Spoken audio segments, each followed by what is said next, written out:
Assalamualaikum warahmatullahi wabarakatuh. Waalaikumsalam warahmatullahi wabarakatuh. Baiklah, selamat malam semuanya. Saya selaku moderator pada diskusi ini akan memimpin jalannya presentasi kelompok 2 dengan materi Hakikat Labelasi Halal terhadap Perlindungan Konsumen di Indonesia. Pada diskusi kali ini ada beberapa anggota kelompok dari kami, yaitu saya sendiri, Lulu Afnisa, dengan NIM D1C122025 selaku moderator, dan ada teman saya. Saya Zarni Inaya dengan NIM D1C122003. Saya Reski Multazami dengan NIM D1C122015. Saya Imeliania Rusjandini dengan NIM D1C122057. Dan saya Laura Asmalinda dengan NIM D1C122069.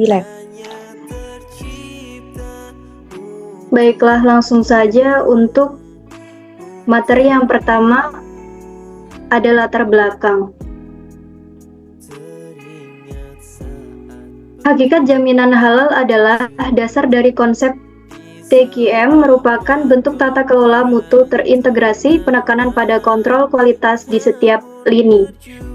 Sistem asuransi halal terintegrasi ke dalam manajemen keseluruhan berdasarkan 4 konsep aturan komitmen yang kuat untuk memenuhi kebutuhan dan permintaan konsumen terjangkau. Produksi berkualitas tinggi, produksi bebas pengerjaan ulang dari Ramlan dan Nahrawi 2014.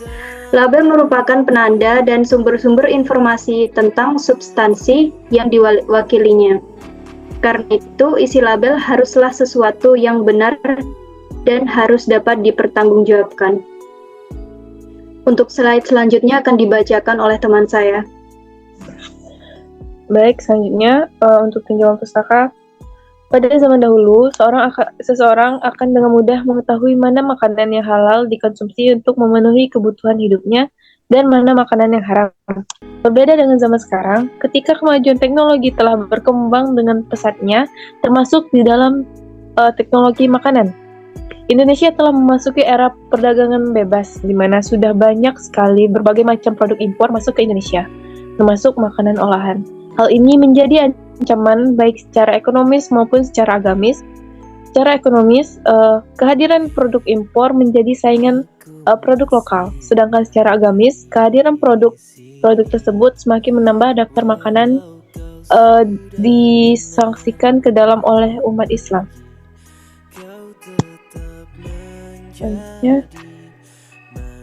Perkembangan pengaturan jaminan produk halal pada dasarnya akan senantiasa sejalan dengan perkembangan pengaturan labelisasi pada produk pangan. Karena melalui aspek labelisasi tersebut, konsumen dapat mengetahui kondisi halal atau tidaknya suatu produk yang akan dibeli dan dikonsumsi. Namun, seringkali pihak produsen menyantupkan label halal pada produk yang mereka jual, tidak sesuai dengan kondisi barang yang sebenarnya atau pencantuman tersebut yang tidak sesuai dengan ketentuan yang berlaku. Pada dasarnya, perilaku produsen tersebut telah melanggar hak konsumen dan ketentuan syarat administratif yang ada. Oleh karena itu, demi menegakkan dan menjamin hak konsumen, maka diperlukan adanya pengawasan terhadap produk yang beredar di pasaran. Baik, selanjutnya akan dijelaskan oleh teman saya. Selanjutnya itu adalah tujuan labelisasi untuk perlindungan konsumen. Yang pertama itu adalah meningkatkan kesadaran, kemampuan, dan kemandirian konsumen untuk melindungi diri. Yang kedua, mengangkat harkat dan martabat konsumen dengan cara menghindarkan dari akses negatif pemakai barang dan jasa. Yang ketiga adalah meningkatkan pemberdayaan konsumen dalam memilih, menentukan, dan menuntut hak-hak sebagai konsumen. Yang keempat adalah menciptakan sistem perlindungan konsumen yang mengandung unsur kepastian hukum dan keterbukaan informasi serta akses untuk mendapatkan informasi. Yang kelima, menumbuhkan kesadaran pelaku usaha mengenai pentingnya perlindungan konsumen sehingga tumbuh sikap yang jujur dan bertanggung jawab dalam berusaha.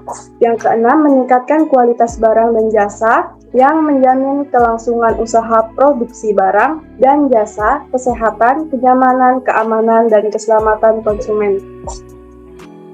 Selanjutnya masuk pada pembahasan.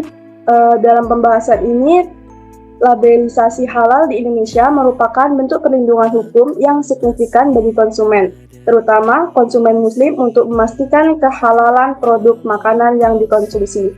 Pemberdayaan konsumen dapat dilangsungkan melalui penerapan hukum perlindungan konsumen yang memadai, di mana hukum perlindungan konsumen ini menjadi relevan pada 3 tahap transaksi konsumen, yaitu pra-pembelian, saat pembelian, dan purna pembelian.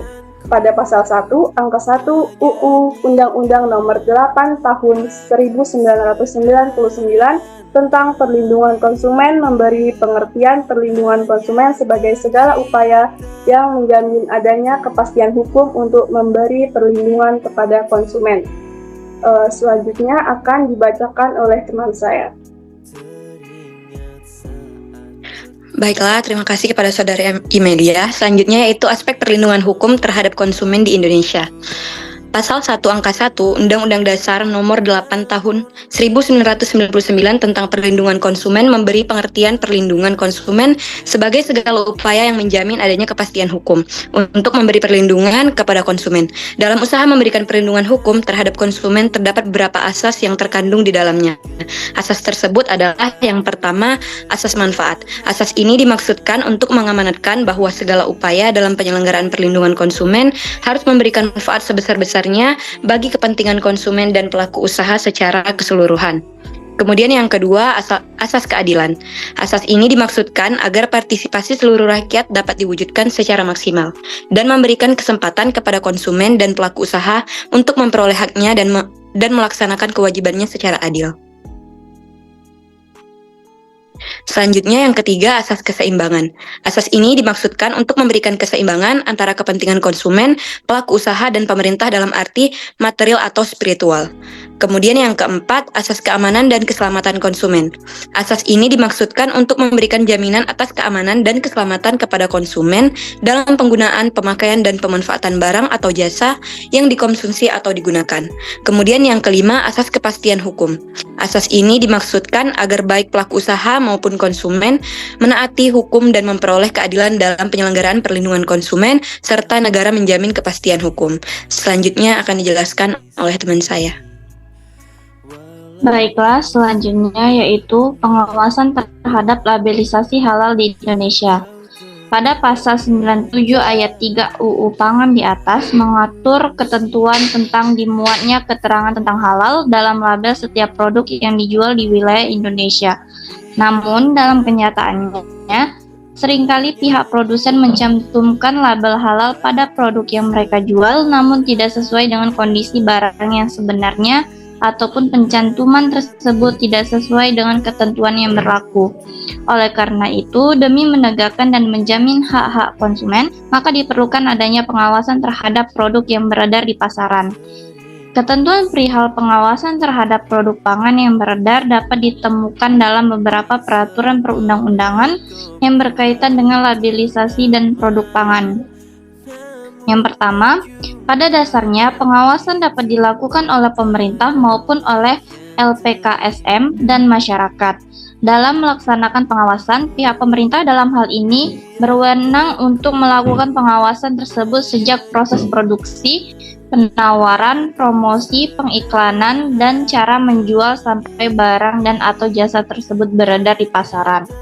Yang kedua, sementara kewenangan yang dimiliki oleh masyarakat dan LPKSM dalam melaksanakan pengawasan adalah berupa pengawasan terhadap barang dan jasa yang sudah beredar di pasar. Yang dalam hal ini berarti mengindikasikan bahwa kewenangan pengawasan tidak seluas pengawasan yang dilakukan oleh pemerintah.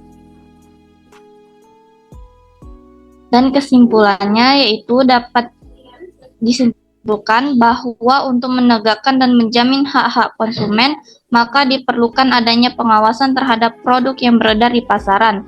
Pada dasarnya, pengawasan dapat dilakukan oleh pemerintah maupun oleh LPKSM dan masyarakat. Selain itu, Majelis Ulama Indonesia sebagai pihak berwenang dan memiliki otoritas mengeluarkan fatwa di Indonesia terkait kehalalan dan keharaman produk pangan seharusnya lebih serius menangani persoalan halalan dan haramnya produk yang beredar di pasaran. Selanjutnya saya serahkan ke moderator. Baiklah, terima kasih kepada Saudari Zarni. Demikian presentasi yang dapat kami sampaikan, kurang lebihnya kami mohon maaf. Karena jika ada kekurangan, mohon dimaafkan karena kesempurnaan sesungguhnya hanyalah milik Allah Subhanahu wa Ta'ala. Sebagai penutupan, izinkan saya untuk menyampaikan satu pantun sebelum mengakhiri presentasi kali ini.